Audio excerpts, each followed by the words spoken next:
Epstein files historically expose the global Satanism elite as never before. The disclosure of concrete proof that a Luciferian cult of baby-eating bankers, CEOs, politicians, and bureaucrats controls the planet is the real Black Swan event. Ignore it, be sickened by it, or be sick of it.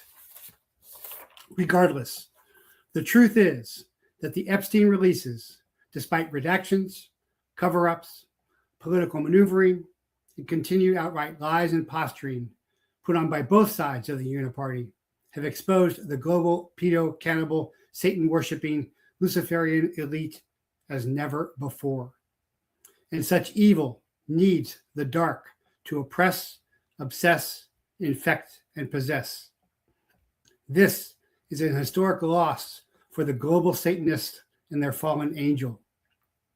And it is an undeniable win for godly America, a moral world, and good God.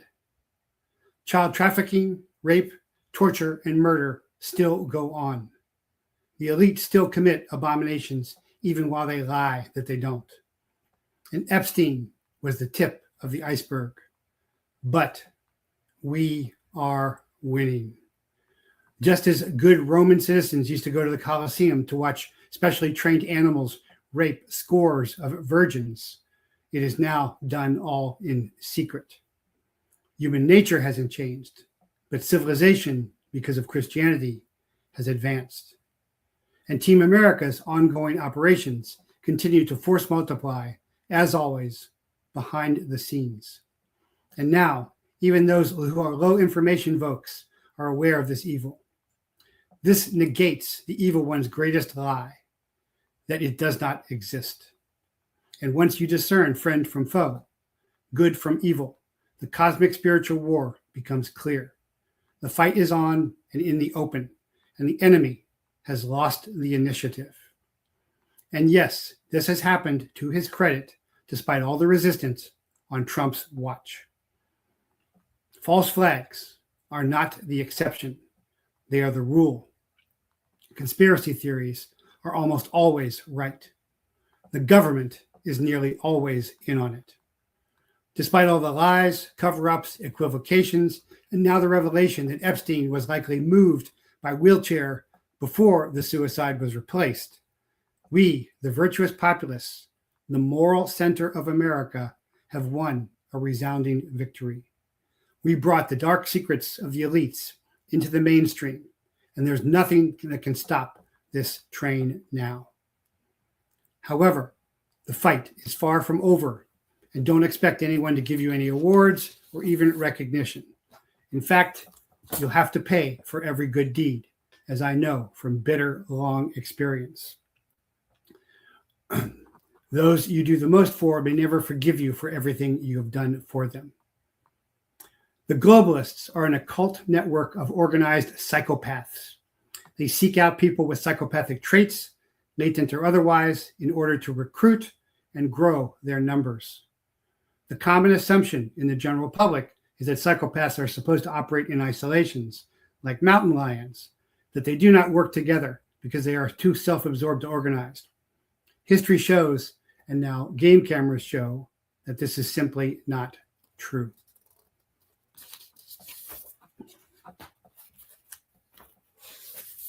From the mafia to violent drug cartels to religious cults to authoritarian governments, we have seen psychopaths congregate together and cooperate in the worst moments of our timeline. They do it for mutual gain, and there is an agenda that goes well beyond. It's a far-reaching conspiracy, which the recent release of the Epstein files support totally. The files barely scratch the surface of the evil we are dealing with. It's important to point out that people being named in the Epstein files is meaningless without context. Some public figures like Donald Trump or even Elon Musk are named as interacting with Epstein, but there is zero evidence they participated in anything nefarious. Epstein approached anyone with power and influence and tried to recruit them. Furthermore, anonymous FBI tips from random weirdos do not make up a criminal case, as I've talked to you about many times when I've been a duty agent and had to deal with such types. Others are named in the files in context suggest that they have done some disgusting things. The files represent enough evidence to justify a massive international investigation. They do not represent proof of crimes that would hold up in a court of law, at least so far. But of course, that's because the FBI and DOJ refuse to do any real investigative work. We may never actually see indictments of any Epstein Island regulars.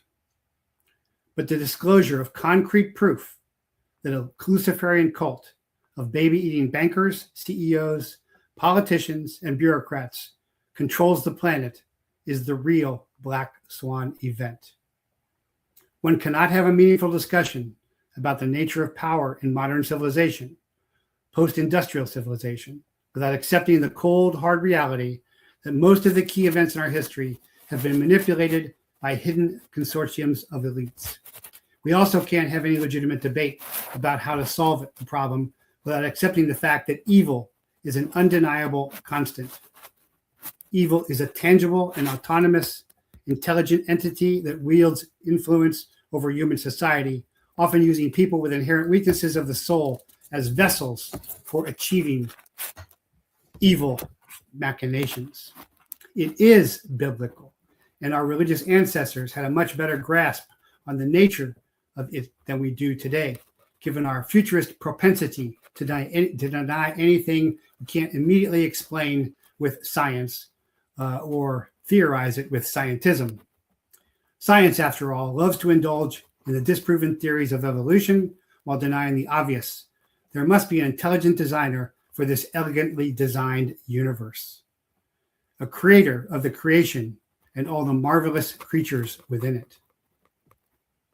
The Epstein files reveal an evil that's beyond reckoning for many people who have never been exposed to research on globalism or have never worked in the field.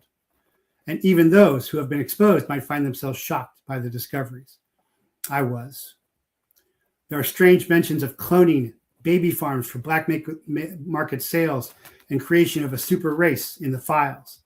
In other words, the interest of Epstein and associates went well beyond sexual fetishes. The cloning has to have eggs, though. Now, those eggs certainly could have been harvested. But in some instances where they talk about cloning Hillary Clinton, no, those are doubles or masks. Some of the Epstein emails openly discuss sexual abuse and torture of victims brought to the island and murder. The victimization of teens is less protected and easier to prove. Then there's the creepier elements of the files, coded language that is rampant with the Epstein emails, using food as symbolism for clearly illicit contraband. From the Pizzagate information, the John Podesta emails released by WikiLeaks in 2016, we can see that the food code words are common for the globalists and seem to be tied to the abuse of young children. Pizza symbolism has been common with pedophile networks for many years, leading up to the exposure of Pizzagate, and it's also common within the pages of the Epstein files. The word pizza is used as a code at least 900 times in the email. Even worse, the use of beef jerky in the Epstein emails also mentions hundreds of times is specifically disconcerting, including talk of keeping the jerky on ice, a strange obsession with jerky portion weights, lab testing of jerky to prevent sickness, etc. Whatever they are talking about, it's not beef jerky. What kind of edible product would be so criminal as to be hidden in elaborate code speak? The obvious conclusion would be that the jerky is code for human meat. Cannibalism. Some might argue that there's no benefits to eating human meat, so why do the elites do it? These critics are operating from a logical perspective and not an occultist perspective. One cannot separate Epstein Island from occultism and still understand what happened there. This is the basis for Hitler as well, the Thule Society. There are deeply disturbed and miserable people, all with father wounds that cannot derive any satisfaction from normal, healthy, emotional, physical relationships. All of their interpersonal relationships are twisted. Need a simple one-word example? The Clintons. From Bill's cigar to Hillary's frazzle drip, they are so infected by evil, they personify it. For the elites who link themselves back to the pagan practices of ancient Babylonian times, from the era of Moloch worshippers, Bohemian Grove, and beyond. The ritual cannibalism is integral to their religion. They believe that human sacrifice gives them power, and this is a common thread within most pagan systems, including Satanism. Luciferianism, Satanism, is an integral element of globalism. The evidence of its practice within globalist circles is immense and cannot be ignored. Some skeptics would denote a separation between Satanism and Luciferianism, but for all interest and purposes, they are intertwined belief systems. Satanists are occupied with the pursuit of pleasure at the expense of morality, while Luciferians are occupied with the pursuit of power and Godhead at the expense of morality. For adherents of both practices, their motto is, "Do what thou wilt." Global elites derive their spiritual ecstasy from the worship of the material and the corruption of the pure. They seek to deconstruct creation and human nature, to prove that all people are as depraved as they are, and that morality is an artificial imitation on power and pleasure. Their system is rife with psychopathic indicators, and I assert that Luciferianism is a religion designed specifically to affirm the destructive tendencies of psychopaths and narcopaths. But what are these tendencies? Psychopaths lack any sense of empathy and function, only parasites who feed on the rest of humanity. They are less than 1% of the total human population, but they cause the vast majority of human tragedies. The average person has a capacity for evil, there's no doubt. That's our human fallen nature, sometimes mislabeled as original sin. People can be driven to all kinds of horrors depending on the circumstances. History is replete with that. But the majority of us have a mechanism called conscience, which stops us from committing evil most of the time. It also makes us to feel guilt when we know we have acted in a destructive manner. If the majority of the population did not have a universal experience of conscience and morality, we would have gone extinct long ago. Globalists, psychopaths, do not have this mechanism. In fact, they view conscience as a hindrance, a trait of the weak, and easily victimized. They are a predatory class of human. They may even not be human at all, but a mutation or cancerous intrusion. When psychopaths achieve overt material wealth, they then have easy access to the resources they need to satisfy their impulses at will. At this stage in the evolution of a psychopath, they have a tendency to become bored. They begin to chase increasing depravity and darkness in search of a greater dopamine fix. The more degenerate and taboo the activity, the more exciting it is, just like serial killers, because they are. But these are nothing but individual motivations and personal addictions. What are the ambitions and drives of the organized cabal, as in Kabbalah? Part of the allure of occultism is the glee some people feel when they believe they are superior to common man. Occult groups sell their members on the notion they will be a set-apart elite when they join with the keeper of these secrets. And these are the Ivy League secret society from the beginning. When we read the numerous emails tied to Epstein, as well as his island and his ranch in New Mexico, the people who correspond with him seem childish and giddy. They snicker like adolescent brats when they engage in codes and riddles. They're committing atrocities beyond the comprehension of the average man, and they feel because they are basking in the cloak and dagger of it all. This might be a hard thing to reconcile for many people in the conspiracy field, but the cabal is not made up of darkly brilliant minds imposing cold and calculating moves. Rather, it is mostly made up of egomaniac narcissists giggling like retards as they revel in their delusions of grandeur. If you saw how these people behave behind the scenes, you would probably feel embarrassed for them and feel like an idiot for imagining them to be cunning or untouchable masterminds. Without their money and the collective protection of their coven, they are tiny people without merit, living a meaningless existence. That said, make no mistake, it's the putrid sociopathy of their childishness that makes them exceedingly dangerous. So infantile while rejoicing in the blood of innocence requires a diabolical and demonic mind. Epstein Island was a test, a venue where evil is concentrated and people with apprehensions are filtered away. The worst of the worst likely moved on to even more vile grounds, hidden in plain sight around the world. The reason the Epstein files matter is because they opened the door to a wider investigation of the globalist networks and their horrific playgrounds. To end this, we need to reestablish a virtuous populace based on Christic morals. It is already happening among a few, such as myself, Candace, and Tucker, people who are able to think like occultists while using modern investigative methods in order to track down these networks and erase them from the earth. The governments won't do it because they are in on it. And this is taken from a modified Discern report, Epstein Island, the Gateway to the Psychology of Evil. But that is my latest Substack. Please subscribe to that. Epstein Files Historically Expose the Global Satanist Elite as never before.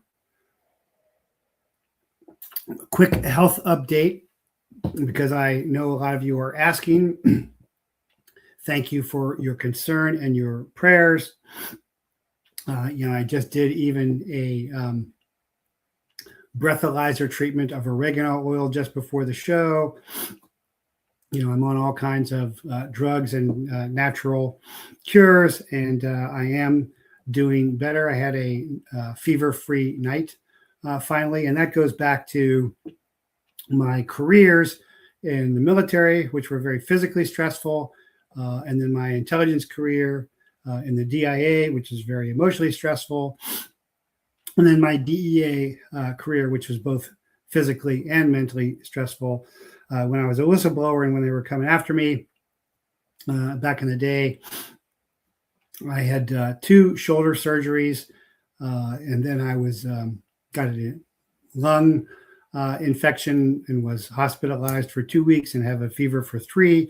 It's not that bad this time, but my body does not respond to stress the way it used to. So that I know I mention that because I know a lot of you have been asking about that, and I appreciate your prayers and calls. But everything that I can do, I am doing. My wonderful wife is my medical advocate, and very, very involved in that as well. Earl Jackson, where are the arrests? Well, as I just said, we may not see any arrests at all. But the important thing is they are exposed as never before. Really, the FBI is lying about everything. Kash Patel has clearly perjured himself, but that's no big surprise. Ray did the same thing. You've got to stop thinking as this is Trump's DOJ, Trump's FBI opposed to Biden's DOJ, opposed to Biden's FBI. The FBI works for the FBI. The FBI is part of the Praetorian Guard puppet masters that do the cover-ups. That's very clear. And Ro Khanna and Congressman Massey, along with Candace's great work, has really mobilized the internet to do investigative work. That's really replaced the FBI as an investigative entity completely. It is really irrelevant. But I'm also going to cover. But anyway, improving on health, but I still got to take it easy. I did one kids class this week and got sick again, so I've canceled all my online classes this week to continue to rest and recover as per my wife's request. And so the show will be probably a little briefer today as well. So I appreciate your support and bearing with me on all of that.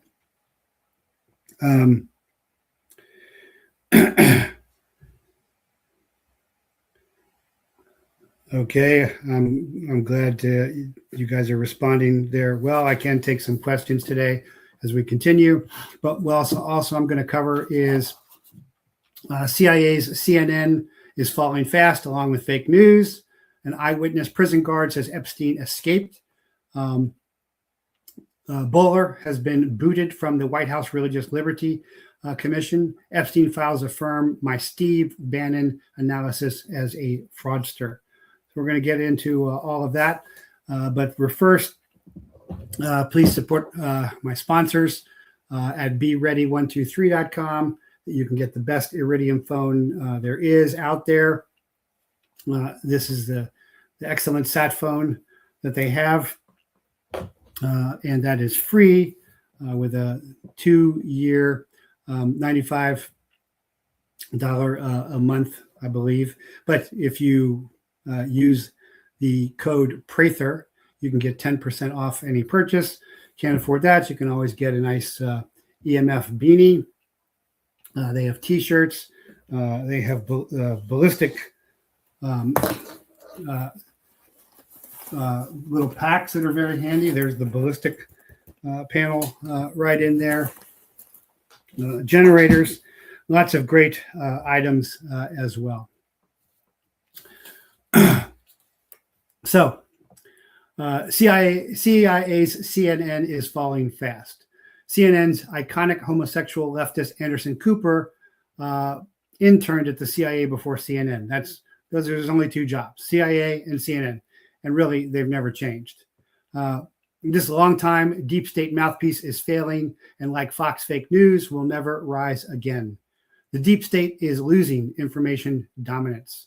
To be sure, they have already infilled the likes of Nick Fuentes, but this is still a 5G war win. That's my emphasis today is we are winning. CNN has lost nearly 2/3 of its viewership since 2016. The decrease from roughly 1.3 million in 2016 to 553,000 now is fueling rumors of possible network sale, something CNN's Up for Grabs, the parent company, has vehemently denied. The results recorded this month by Nielsen are actually an improvement from January, when stars like Jake Tapper, Anderson Cooper, Aaron Burnett, and Kathleen Collins only secured 488,000 sets of eyes.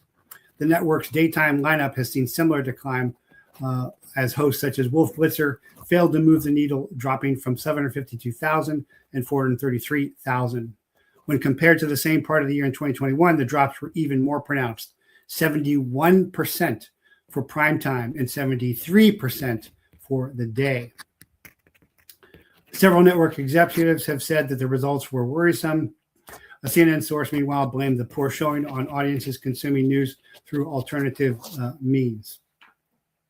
But the important thing is the information operation dominance through the mainstream fake news that is controlled by the deep state Praetorian Guard completely.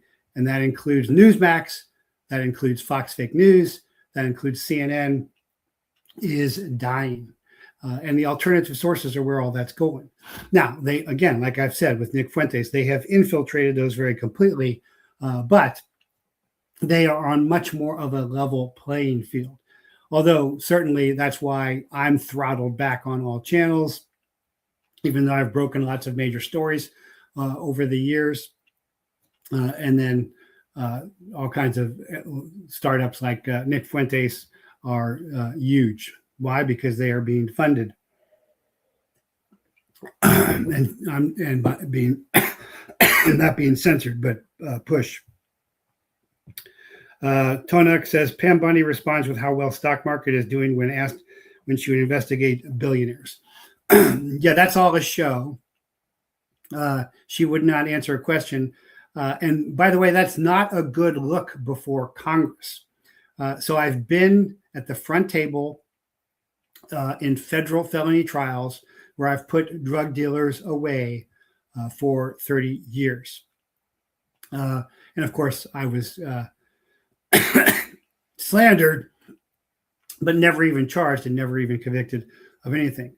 But when you are argumentative like that, that lessens your rapport with viewership. It is not a good look. It's not something you would ever really want to do. And it shows more of her amateurish behavior, where she has reversed herself over and over. But this is true across the board. You can't get any more amateurish than Patel, bug-eyed Patel, standing there stiffly behind Trump, is a total idiot. And Bongino was a moron as well. And anybody coming back to listen to him again is a fool. I believe Alex Jones and Nick Fuentes are unfortunately now paid shills of the machine. It's obvious. It's very sad. In Alex Jones' case, he's the big, as Rush Limbaugh was the father of conservative radio. And my show originally didn't come on until after his ended. And my original website said Rush should do his pre-show lineup with you because you're months ahead of him. I took that as a big compliment. But after he passed, somebody thought I was insulting him, so I took it down. But Alex Jones is really the grandfather of the alternative news, infiltrating Bohemian Grove. But unfortunately, it appears he has sold off. And I've been on the InfoWars on the Alex Jones show. But that's the whole point, is you have to really search out truth today. Anyway, Epstein documents released inadvertently ID the prison guard who claimed Epstein transferred out of the MCC before alleged suicide. And this is somebody who sends me stuff anonymously through the mail, so appreciate it. The individual who anonymously posted on 4chan the morning of Epstein's death, August 10th, 2019, claiming he witnessed weird happenings at the prison before Epstein's death, has been identified in the Epstein files. Roberto Grijalva, an officer at the Metropolitan Correctional Center, MCC in New York, has been identified as the anonymous prison employee who posted claiming Epstein left his cell Friday evening shackled in a wheelchair. Of course, the videos were turned off and disappeared. The day after Epstein's death, U.S. Attorney Jeffrey Berman of the Southern District of New York opened a grand jury proceeding and subpoenaed 4chan, Apple, AT&T, and Citibank for records aiming to uncover Grijalva's identity following the anonymous 4chan post. Grijalva's name is not redacted on his bank records included in the SDNY subpoena response from Citibank for his 4chan post, and his ties to the prison officer Roberto Grijalva, whose statements were released as part of the prison's investigation into Epstein's death. This is huge. We now have validation. The 4chan post from 8/10/2019 is a legitimate eyewitness account from an MCC prison official that Epstein may have been switched out before news broke of his alleged suicide. And the actual 4chan post says, not saying anything after this. Please do not try to dox me. But last night at 04:15, after the 04:15 count, they took him medical in a wheelchair, front cuffed, that is cuffed in the front. But not one triage nurse says they spoke to him. Next thing we know, a trip van shows up. We do not know the releases on the weekends unless the judge orders it. Next thing we know, he's put in a single man cell and hangs himself. Here's the thing. The trip van did not sign in, and we did not record the plate number. And a guy in a green dress military outfit, that's Army, was in the back of the van, according to the tower guy, who let him through the gate. You guys, I am shaking right now, but I think they switched him out. So clearly, again, this is government intervention. Now, my original intelligence said that it was a MI6 operative that came through the vents. That appears to be wrong now. So I want to always admit when I am wrong, but it certainly looks like the U.S. government, including somebody at least in a Army uniform. And you got to remember, CIA will often put on Army uniforms. They'll often put on DEA credentials and badges. Again, the great movie to see that is Spartan with Val Kilmer, if you want to see a shadow agent change. And I have some experience in that because I was dual credentialed at the simultaneously with DEA, Drug Enforcement Administration, Special Agent credentials, and Defense Intelligence Agencies, DIA, intelligence officer credentials, while I was also in a Special Operations Intelligence Unit. So, all my credentials were real in that regard.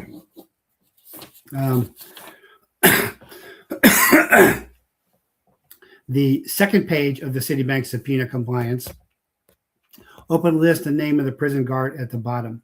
And there is a U.S. government memo proving the same guard was directly involved with Epstein. Ergo, it appears the posting on 4chan came from a prison guard working in MCC directly involved with Epstein, a guard in a position to see and know firsthand that Epstein was moved out of the MCC before his alleged death. And of course, we know that Trump is considering pardoning Ghislaine Maxwell, and that she's gotten preferential treatment, even though she should not have as well. And this is all showing, again, that the government is in on it and corrupt as well.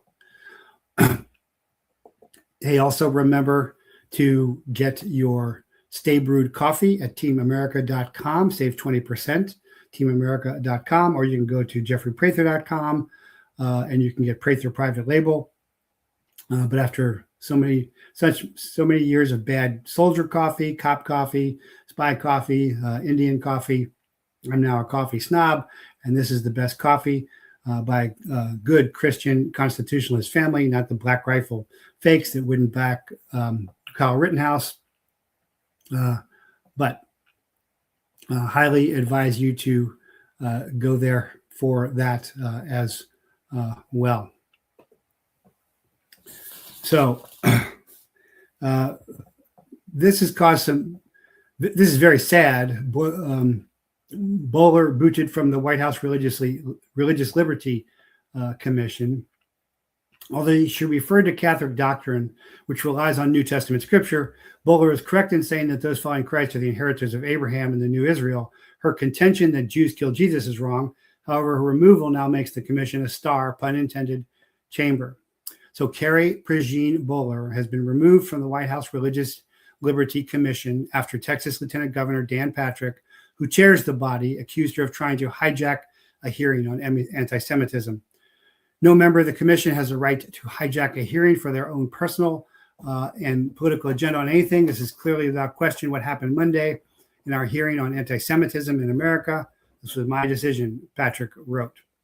He made the announcement after Boller wrote War in America and Palestinian flag pinned to the hearing, stirred controversy for steering the conversation towards the definition of anti-Semitism and how it relates to Israel, which of course is totally legitimate.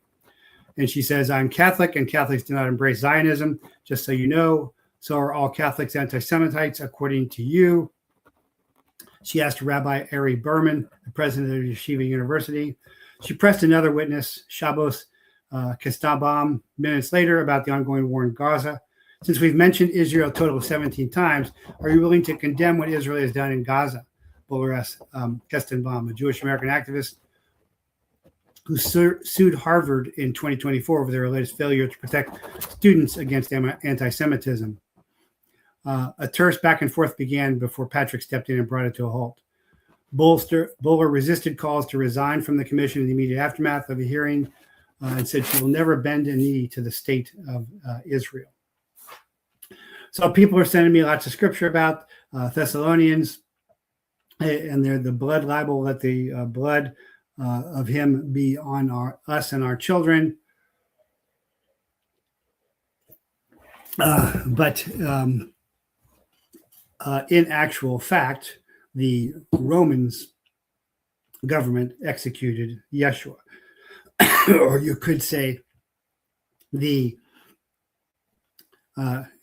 Jewish theocracy of the Sanhedrin and the Pharisees had him executed because of the popularity he had with the Jewish people. This is scriptural. This is historical.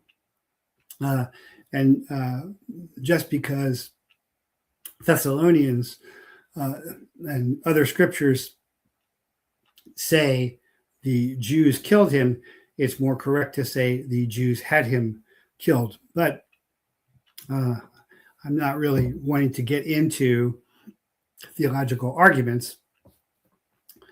But it is very important to be accurate about all of this.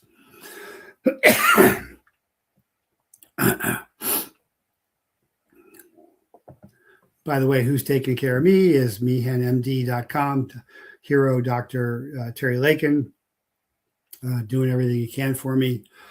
And they take remote patients all the time.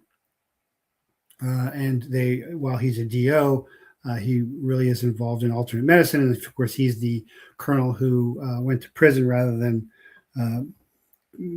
go along with the Obama false presidency and fake birth certificate. He just never had proof of any of that. So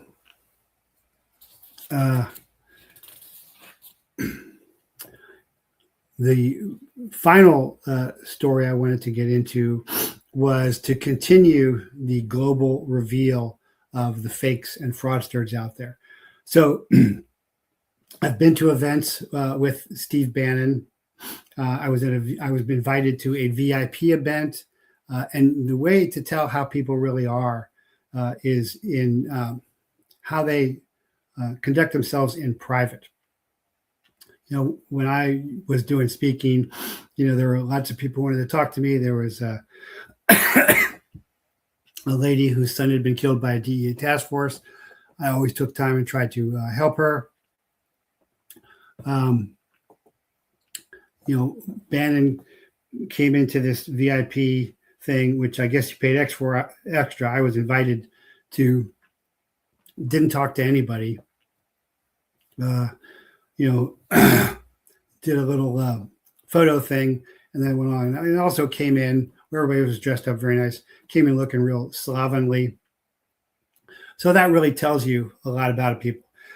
I've talked about how Reagan was very personable with guards. I've talked about different people I've known, movie stars who have been, you know, kind behind the scenes. And so that's my personal anecdotal evaluation. But now I want to back it up because I've long said many of the things that are coming out in the Epstein files I talked about a long time ago. And I've talked about this too. So in 2006, Bannon used his background as an investment banker to secure $60 million investment with Goldman Sachs into Internet Gaming Entertainment, IGE. While IGE was marketed as a marketplace for virtual currency, it functioned as a primary off-ramp for massive illicit ecosystem that thrived on identity theft and financial fraud. And this is probably why I've never been invited onto Steve Bannon. He always has young, naive girls in particular on. By providing a liquid market for virtual gold, IGE effectively became a clearinghouse for value generated through global identity theft. Bannon did not just join this company, he eventually became its CEO under the rebranded name Affinity Media.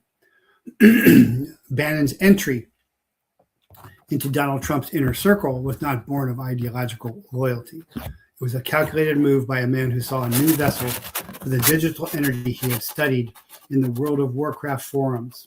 Before he was architect of the MAGA movement, Bannon expressed deep skepticism of the very people he would later serve. In Michael Wolff's book, Fire and Fury, Bannon is quoted describing the 2016 Trump Tower meeting with Russian representatives as treasonous and unpatriotic. He reportedly viewed the Trump circle as a semi-criminal enterprise, later remarking that one could drop the semi part. And of course, I've been all over how Putin and Russia are anti-tranny, anti-child trafficking, and anti-Satanism and supporting the traditional Russian Orthodox Church, which is why the CIA goes after them, and also why the FBI goes after the Catholic Church in the West and considers them both very dangerous. To bridge the gap between niche internet subcultures and mainstream influence, Bannon utilized Milo Yiannopoulos as a de facto recruiter. Yiannopoulos actively courted disenfranchised young men by blending radical rhetoric with free speech posturing of a digital troll culture. This ecosystem, supported by Mercer's family financial backing for projects like Milo's Dangerous, became a professional launchpad for new generations of influence. Milo served as the primary scout and public face. Then Nick Fuentes emerged from the movement's fringes to lead a dedicated youth-oriented, nationalist-based. Lauren Southern gained prominence from the digital infrastructure and audience networks Bannon helped create. The Inner Circle, many others, including those who wrote Dangerous, were deeply embedded in the group chats and functioned in the movement's war rooms. The enduring influence Bannon yields is rarely a product of genuine loyalty. It is built on a foundation of professional debt. The Bannon-Mercer pipeline produced a generation of influencers who are effectively gagged by their own successes. To call out Bannon is to attack the very architect of their own careers. Even as the evidence became undeniable, the silence persisted. In February 2025, Bannon entered a felony guilty plea for scheme to defraud in a New York state court. He admitted to deceiving thousands of donors who believed their money was building a border wall, while he was instead diverting those funds to enrich himself and his associates. Bannon's playbook reached its most visible form with the We Build the Wall campaign. In 2020, Bannon and others were arrested on federal charges of conspiracy to commit mail fraud and money laundering. They allegedly looted the charity for personal gain after promising donors that all contributions would go towards construction. And remember, the DOJ and the DEA and Eric Holder and Michelle Leonard, the head of the DEA, all came after me, and I was never even charged, much less convicted. They slandered the hell out of me all over the internet via cyber stalkers such as Jared Armitage. But why couldn't they get me? Because there was nothing to get me on. The federal loophole, while Bannon received a federal pardon from Donald Trump in 2021, sparing him from that specific trial, his co-defendants were not so lucky. In 2022, Bannon was charged in New York State court, where pardons do not apply, with money laundering and conspiracy. In February 2025, Bannon pleaded guilty to a fraud charge related to the scheme and was sentenced to 3 years of conditional discharge. The trajectory of Bannon's gray zone operations peaked through his partnership with Miles Guo, known as Guo Wenyi, a self-exiled Chinese fake so-called billionaire who cultivated a massive online following as a vocal critic of the Chinese Communist Party. In 2020, Bannon and Gao launched a joint initiative to overthrow the Chinese government, declaring a new federal state of China during the event staged on Guo's luxury yacht in New York. And you always saw the photos of Guo. Was real weird, too, because it wasn't even explained on Bannon's show, if you recall. This partnership formed the foundation for a sprawling financial ecosystem that federal prosecutors would later describe as $1 billion fraud conspiracy. Bannon and Guo co-funded GTV Media Group, a video sharing platform promoted as a safe haven from CCP censorship. They utilized GTV and other entities such as the Himalaya Farm Alliance and the Himalaya Exchange to solicit investments from hundreds of thousands of online followers. This is just like the Christmongers, Get Your Hot Jesus Here, Kenneth Copeland, Joel, what's his name? The GTV Media Group raised approximately $452 million through unregistered stock offerings between April and June 2020. Himalaya Exchange, a cryptocurrency ecosystem featuring H-Coin, Himalaya Coin, while falsely claimed this asset was 20% backed by gold, and personally guaranteed that investors would not lose money. G Clubs, an inclusive membership that funneled millions into accounts controlled by Guo for personal use. In July 2024, a New York jury convicted Miles Guo on 9 of 12 criminal counts, including racketeering conspiracy, wire fraud, securities fraud, and money laundering. Prosecutors provided evidence that Guo used investor funds to finance a lavish lifestyle, including a 50,000 square foot mansion, a 3.5 million Ferrari, and a 37 million luxury yacht, which was often featured on Bannon's War Room show. The relationship between the two men was punctuated by Bannon's own legal troubles. In August 2020, federal authorities arrested Bannon while he was aboard Guo's yacht, the Lady May, in connection with his role in the We Build the Wall fundraising effort. Bannon had reportedly signed a $1 million annual contract on Guo Media in 2018 to act as a consultant and introduce the platform to media personalities. The friction between Bannon and Elon Musk and other high-profile Trump allies reached a boiling point in 2025.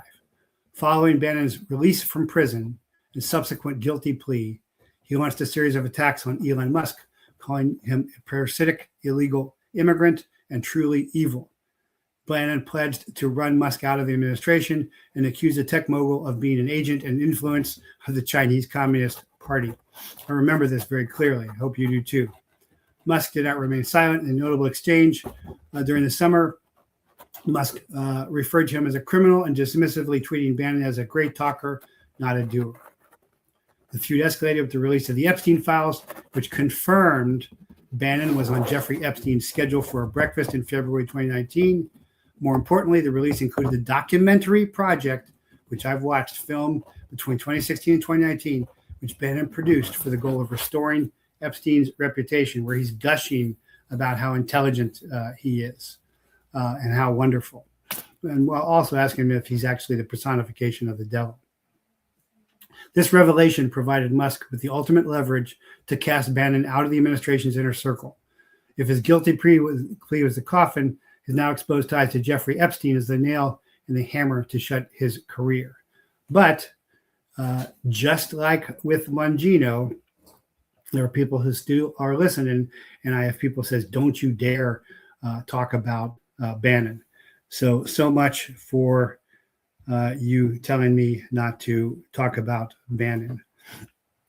And this is, again, is why I am throttled, because I am going to tell you the ruthless truth, and you're not going to be able to hide behind false messiahs such as Bannon and Trump. So that's what I wanted to cover today. I do want to thank you all for your prayers and concerns. I am doing better. But I'm going to continue to take it easy so I don't regress. And I've already canceled some guest appearances this week, and I'm going to cancel the rest of my online classes this week as well. So thank you for that. Please bear with me. And hopefully by next week, I'll be back up to steam. And I may have guests back up on that time as well. But please, if you can, subscribe to my YouTube channel, which I've put in the chat. Subscribe to Rumble and X as well. And if you can do even more, go support the show at jeffreyprather.com or join me at patreon.com/jeffreyprather, where I regularly talk with my patrons, or at jeffreyprather.locals.com. So remember, freedom is never given. It is earned, fought for, won, and taken. So take it.